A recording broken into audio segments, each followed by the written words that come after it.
तो आज की इस वीडियो में हम देखने वाले हैं डिपार्टमेंट ऑफ पोस्ट IT 2.0 के बारे में। जैसा कि आप सभी जानते हैं, पोस्टल असिस्टेंट या सॉर्टिंग असिस्टेंट के एग्जाम में IT से संबंधित आपके जो है ऑब्जेक्टिव प्रश्न आते हैं और यह टोटल 10 प्रश्न आते हैं। ठीक है, 10 क्वेश्चन आते हैं। 10 क्वेश्चन आपको अच्छी तरह से करना होता है। और अपना IT जो है मॉडर्नाइजेशन प्रोजेक्ट आपका 2012 में लॉन्च हुआ है और ये IT 2.0 जो है इसके बारे में हम आज देखेंगे। पूरी जानकारी क्या है, कैसे है। ठीक है, यहाँ पे आपको एक भी जो है कन्फ्यूजन नहीं रहेगा, क्योंकि आपको जितना भी मैटर यहाँ पे स्क्रीन पे आपको देखने को मिलेगा हिंदी प्लस इंग्लिश में मिलेगा, पूरा एकदम से सरल भाषा में मिलेगा। आपको कहीं पे भी छोटा मोटा कन्फ्यूजन नहीं रहेगा। IT 2.0 आपका एकदम से क्लियर हो जाएगा, कोई भी डाउट नहीं रहेगा। डाउट आपके एकदम जीरो रह जाएंगे। ठीक है, तो चलिए हम यहाँ पे आगे बढ़ते हैं और आपको हम दिखाते हैं कि ये किस प्रकार से आगे बना हुआ है। ठीक है, तो IT की जो यहाँ पे हमारे पास में जो PDF है उसको हम दिखाने का प्रयास कर रहे हैं और साथ में इस PDF का जो लिंक है हमारे इस वीडियो के डिस्क्रिप्शन पे आपको मिल जाएगा। साथ ही हमारे प्ले स्टोर एप्लीकेशन पे भी मिल जाएगा और वेबसाइट पे भी मिल जाएगा। चलिए आगे बढ़ते हैं। आप यहाँ पे देखेंगे IT 2.0 है क्या, ठीक है, और इसे कब मंजूरी मिली है, सारी चीज़ यहाँ पे हम देखेंगे। सबसे स्टार्टिंग में आपको देखना है, ठीक है, कि cabinet has approved IT project 2.0 on January 19, 2022। ठीक है, 19 जनवरी 2022 में इसे अप्रूव किया गया है कैबिनेट के द्वारा। ठीक है, और इसका जो नाम दिया गया IT प्रोजेक्ट 2.0 नाम दिया गया है। कैबिनेट ने 19 जनवरी 2022 को IT प्रोजेक्ट 2.0 को मंजूरी दे दी है। साथ ही यहाँ पे आप देखें 2022-23 से 2029-30 तक 8 वर्षों की अवधि के लिए 5,785 करोड़ रुपए का परिव्यय खर्च किया जाएगा। की डायरेक्शन ऑफ कैबिनेट, यहाँ पे हम 4 चीज़ें देखेंगे, 4 पॉइंट हमारे सामने हैं। की डायरेक्शन ऑफ कैबिनेट, सबसे पहले नंबर पे आपको देखना है फाइनेंशियल आउटलेट, दूसरा है नो डबल स्ट्रक्चर, तीसरे नंबर पे आप देखेंगे पोस्टल एवं फाइनेंशियल, चौथे नंबर पे आएगा स्टीयरिंग कमेटी। ठीक है, चलिए हम आगे जो है 1 बाय 1 करके हम देखेंगे सारी चीज़ को। और यहाँ पे आप देखिए जो आपको स्क्रीन पे बराबर शो होगा, दिखाई देगा। सबसे पहले नंबर पे बताया गया फाइनेंशियल आउटलेट के बारे में। ठीक है, इसी के साथ में दूसरे नंबर पे नो डबल स्ट्रक्चर के बारे में, फिर तीसरे में पोस्टल फाइनेंशियल स्टीयरिंग कमेटी। इन सभी चीज़ को आप यदि हिंदी में समझना चाहते हैं तो यहाँ पे आप हमारे साथ में देखिए, और इंग्लिश में भी है। ठीक है, लेफ्ट साइड राइट साइड दोनों साइड हमने जो है बड़ी मेहनत करके यहाँ से टाइप करने का प्रयास किया है और आपको दिखाने के लिए। वित्तीय परिव्यय क्या है, फाइनेंशियल आउटलेट कितना दिया गया है, तो 8 वर्षों के लिए 5,785 करोड़ रुपए है। ठीक है, ये 8 वर्षों के लिए कब से कब तक के लिए दिया गया है, वही चीज़ आपको हम यहाँ पे दिखा रहे हैं। 8 वर्षों की अवधि के लिए दिया गया है, कब से कब तक, तो 2022-23 से लेकर के 2029-30 तक 8 वर्षों की अवधि के लिए इतना रुपए परिव्यय किया जाएगा। इसके लिए आप इसी पॉइंट में देखेंगे बहुत सारे ऑब्जेक्टिव क्वेश्चन आपके यहीं पे क्रिएट हो जाते हैं। कौन सा, कि IT 2.0, ठीक है, कब यहाँ पे मंजूरी मिली, 19 जनवरी 2022 को, कितने रुपए के लिए, कितने साल के लिए, कब से कब तक के लिए, काफ़ी सारे यहीं पे आपके ऑब्जेक्टिव क्वेश्चन क्रिएट हो जाते हैं। ठीक है, तो दोस्तों वीडियो में आगे बढ़ने से पहले यदि आपको वीडियो अच्छी लगे तो आप इसे लाइक ज़रूर कर देना। ठीक है, चलिए दूसरी लाइन हम देखते हैं, कोई दोहरी संरचना नहीं है। 2 नंबर पॉइंट में क्या बोला गया, कोई दोहरी संरचना नहीं है। ठीक है, नो डुअल स्ट्रक्चर, जैसे कि दोहरी संरचना से बचा जाना चाहिए और बैंकिंग, बीमा और अन्य वित्तीय आवश्यकताओं के लिए केवल एकल IPPB India post payment bank संरचना का उपयोग किया जाना चाहिए। ठीक है, दोहरी संरचना से आपको बचना है, dual structure need to avoid करना है आपको, और single India post payment bank structures to be used for banking के लिए करना है। आगे चलते हैं,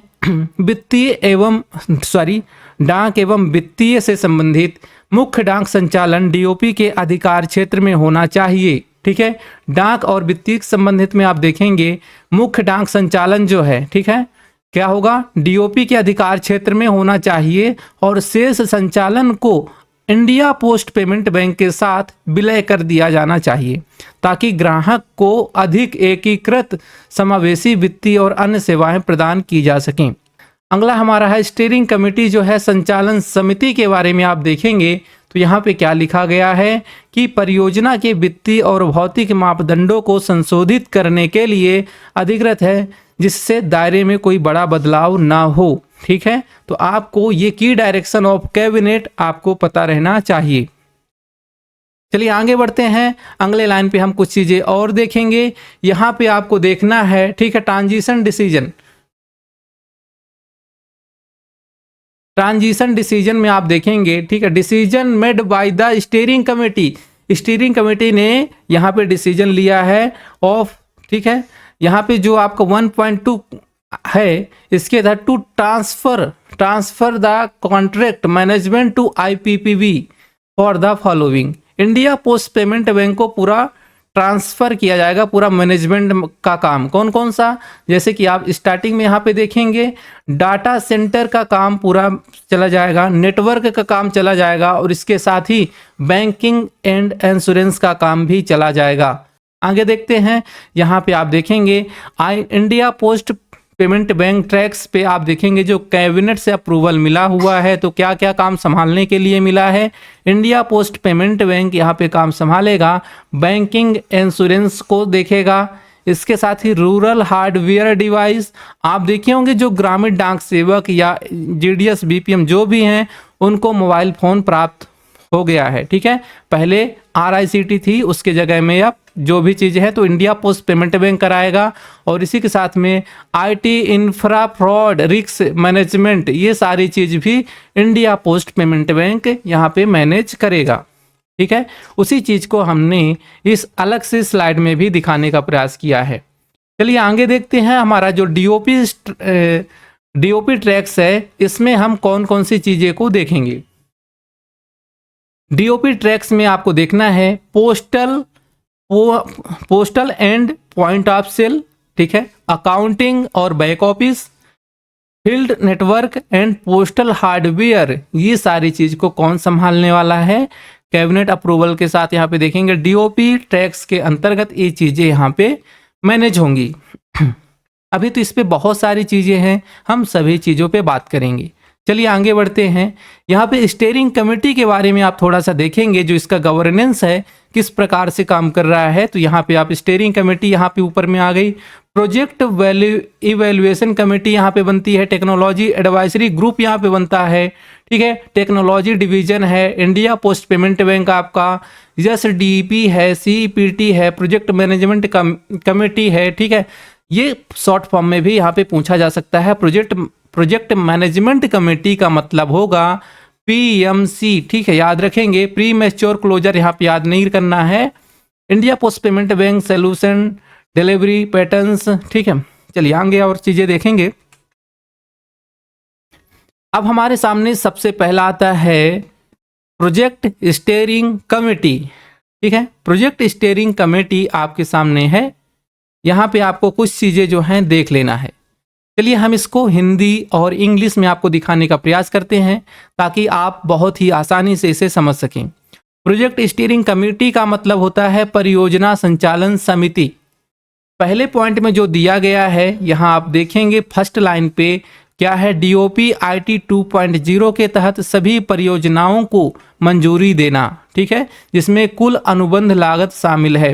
कुल अनुबंध लागत शामिल है कि आपको कितना रुपए है, जितना अमाउंट स्टार्टिंग में बताया गया उतने पूरे अमाउंट का ही खर्च करना, ज़्यादा कम नहीं करना है। अगला है PIB द्वारा अनुमोदित समग्र परिव्यय के तहत अनुमानों को संशोधित करना है। तीसरे नंबर पे है परियोजना के वित्तीय और भौतिक मापदंडों को संशोधित करने के लिए आवश्यक लचीलापन रखना जिसके दायरे में पर्याप्त बदलाव ना हो सके। ये पॉइंट यहाँ पे ध्यान रखना है। और इसके साथ ही परियोजना के कार्यान्वयन की निगरानी और समीक्षा करना तथा समय पर परियोजना पूरी करना सुनिश्चित करना यहाँ पे चीजें शामिल होती हैं। अगला आपका है टेक्नोलॉजी एडवाइजरी ग्रुप। इसमें डोमेन और प्रौद्योगिकी विशेषज्ञता वाले प्रख्यात विषय विशेषज्ञ विद्वान और उद्योग प्रतिनिधि शामिल होंगे। ठीक है, कौन शामिल होने वाले हैं यहाँ पे? प्रख्यात विषय विशेषज्ञ विद्वान उद्योग प्रतिनिधि शामिल होंगे। आवश्यकता पड़ने पर संबंधित विशेषज्ञों से विषय के आधार पर स्वतंत्र रूप से सलाह भी ली जाएगी। इसीलिए यहाँ पे इसको टॉपिक का नाम दिया गया और हेडिंग में प्रौद्योगिकी सलाहकार समूह, यहाँ पे सलाह ली जाएगी। आगे इसी में हम देखते हैं, बहुत सारी चीज़ें हैं आपको यहाँ पे जानना है।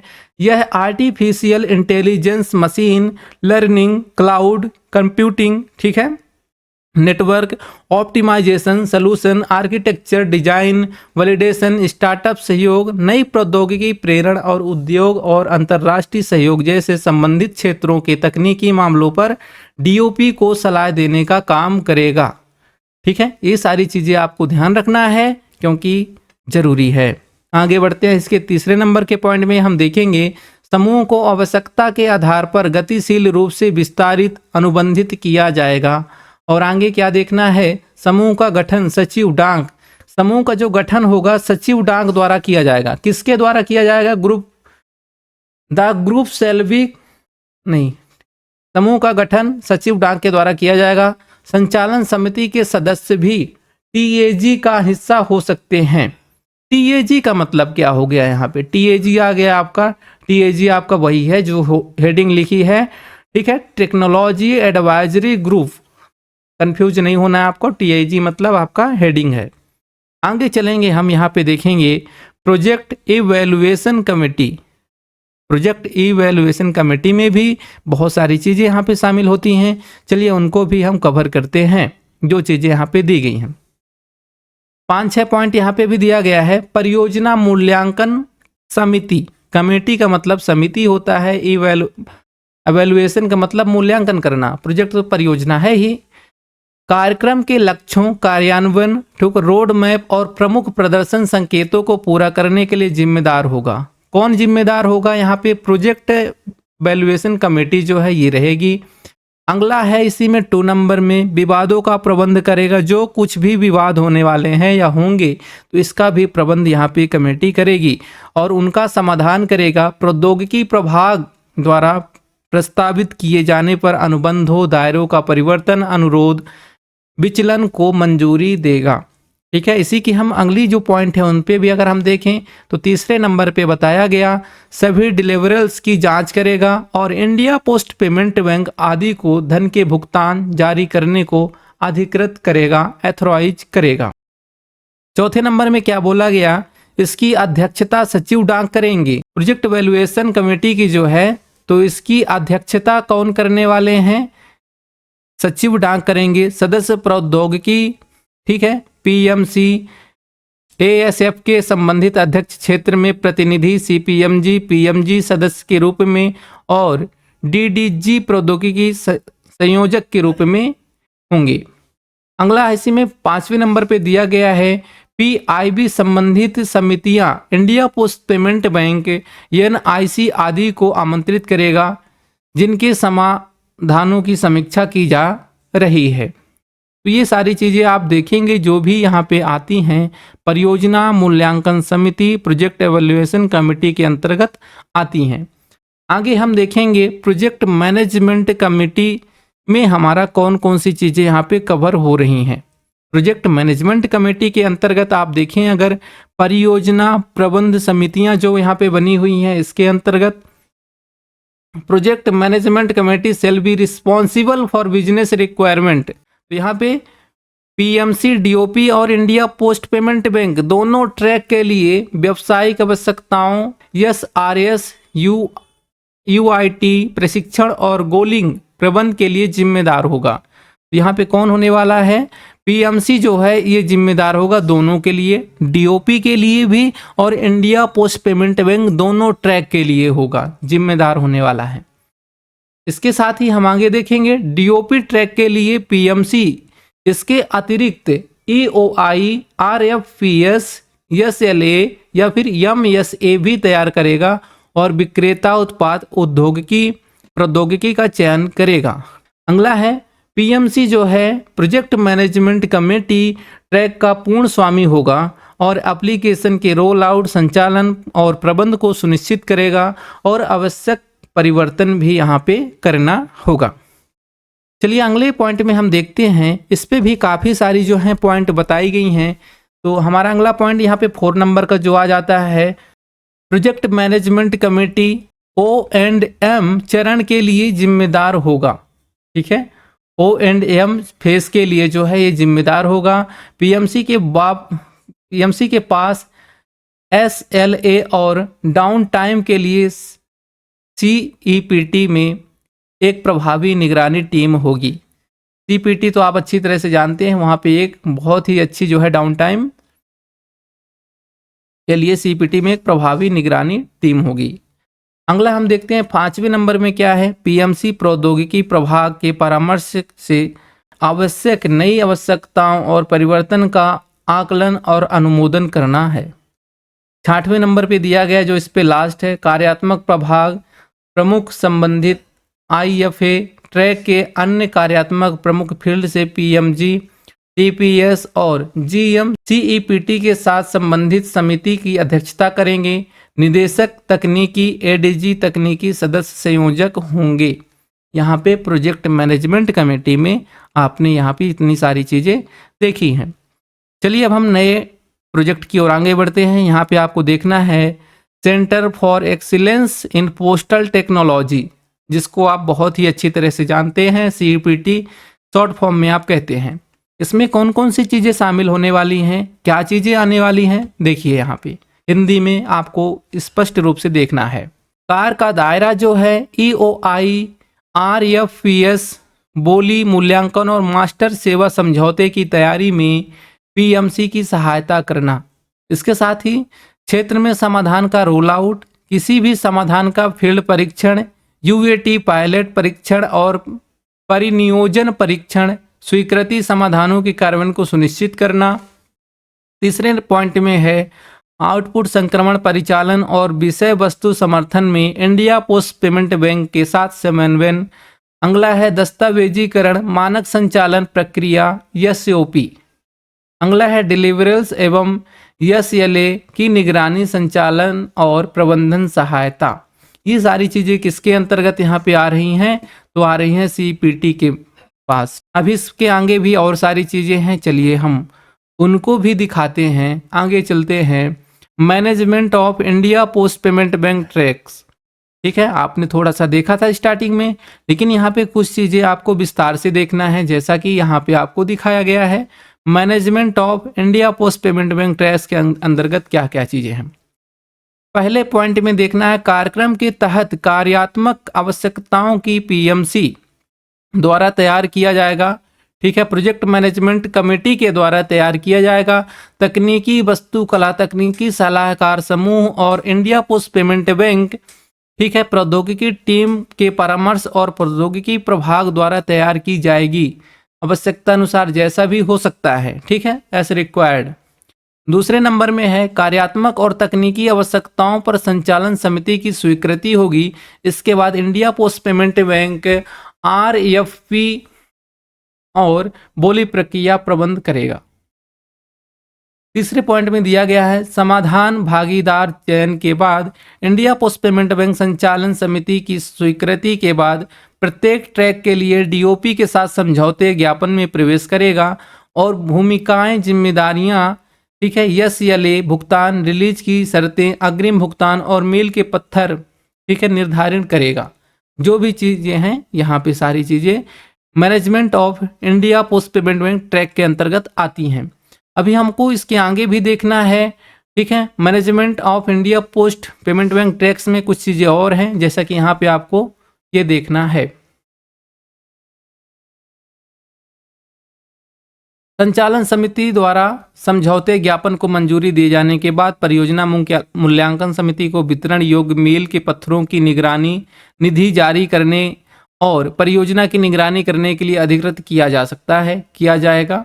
ठीक है, ऐसे मामले में जहां दायरे में पर्याप्त परिवर्तन होता है या कोई विवाद होता है तो मामले के प्रौद्योगिकी प्रभाग द्वारा संचालन समिति को भेजा जाएगा। ठीक है, किसको भेजा जाएगा? स्टीयरिंग कमेटी के पास में भेजा जाएगा। आगे हम देखेंगे इंडिया पोस्ट पेमेंट बैंक मेलों के पत्र में उपलब्धि पर पीएमसी की आर के सिफारिशी प्राप्त करने के बाद निधि जारी करने के अनुरोध के साथ समय समय पर प्रौद्योगिकी प्रभाग को प्रदर्शन रिपोर्ट प्रस्तुत करेगा। अगले पॉइंट में है प्रदर्शन रिपोर्ट परियोजना मूल्यांकन समिति को प्रस्तुत की जाएगी। PEB India post payment bank को निधि जारी करने की मंजूरी देगा। ठीक है, इसी के आगे हम यहाँ पे छोटा सा पॉइंट और देखेंगे, management of DOP tracks. DOP tracks के अंतर्गत कौन कौन सी चीज़ें यहाँ पे, क्या क्या चीज़ें यहाँ पे काम होने वाला है, किन किन चीज़ों को आपको ध्यान में रखना है। समाधान विवरण भागीदारों को ऑनबोर्डिंग। ठीक है, यहाँ पे हम देखेंगे किसमें, डीओपी ट्रैक्स के अंतर्गत। पहला नंबर यहाँ पे दिया गया पीएमसी। ठीक है, कार्यात्मक आवश्यकताओं परियोजना की अनुमानित लागत EOI या फिर RFP तैयार करेगा तथा तकनीकी वित्तीय मूल्यांकन करेगा। दूसरे पॉइंट में प्रौद्योगिकी प्रभाग पीएमसी के प्रस्ताव के लिए संबंधित IFA तथा संचालन समिति के आवश्यक वित्तीय तथा प्रशासनिक अनुमोदन प्राप्त करेगा। तीसरे पॉइंट में है प्रौद्योगिकी प्रबल बोली, ठीक है, बोली खोलने का प्रबंध करेगा। पीएमसी बोली मूल्यांकन करेगा तथा उसके पश्चात मास्टर सेवा समझौते को सावधानी पूर्वक मसौदा तैयार करेगा। चौथे नंबर में दिया गया समाधान वितरण भागीदार के अंतिम चरण को संचालन समिति द्वारा अनुमोदित किया जाएगा। अगले पॉइंट में है संचालन समिति परियोजना मूल्यांकन समिति को वितरण योग्य मील के पत्रों की निगरानी करने तथा निधि जारी करने के लिए अधिकृत किया जाएगा। ठीक है, तो हमारा यहाँ पे ये मैनेजमेंट ऑफ डीओपी ट्रैक्स में आपने इतनी सारी चीज़ें देखी हैं और ये लगभग अब कंप्लीट भी हो जाता है। हमारा जो IT 2.0 है यहाँ पे स्टॉप होता है, अभी ये कंप्लीट हो चुका है। आपको इसमें जो भी चीज़ें अच्छी लगी हैं पूरी चीज़ को नोट कर लीजिए, क्योंकि India post payment IT modernisation project एक ऐसा टॉपिक है जहां आपकी PES एग्जाम में 10 क्वेश्चन आने हैं और 10 मार्क्स ही आपको वहां पे मिलना है। ठीक है, तो बहुत ही अच्छी चीज़ें हैं ये। और इसी के साथ में यदि आप हमारे इन्फॉर्मेटिव इंस्टीट्यूट ऑनलाइन क्लास में भी जुड़ना चाहते हैं, ये जो नीले पट्टी में नीचे नंबर चल रहा है इसमें आप मुझे कांटेक्ट कर सकते हैं। आपको वहां से क्लासेस के बारे में पूरी जानकारी मिल जाएगी, जो भी जैसा चीज़ है। हमारी यह वीडियो आपको अच्छी लगी है, आप इसे लाइक करें और आगे अपने दोस्तों को भी शेयर करें ताकि IT 2.0 के बारे में हर किसी को जानकारी बराबर मिल जाए। हमारे चैनल पर पहले भी एक जो है IT की वीडियो अपलोड है, हम उसे भी उस वीडियो को भी हम आपके साथ शेयर करेंगे। आप IT को भी देखना और IT 2.0 को भी देखना, क्योंकि दोनों चीज़ें बहुत ज़रूरी हैं। ठीक है दोस्तों, धन्यवाद। हम मिलेंगे आपसे जल्द ही अगले नए वीडियो के साथ में, तब तक के लिए बाय, गुड नाइट, ओके।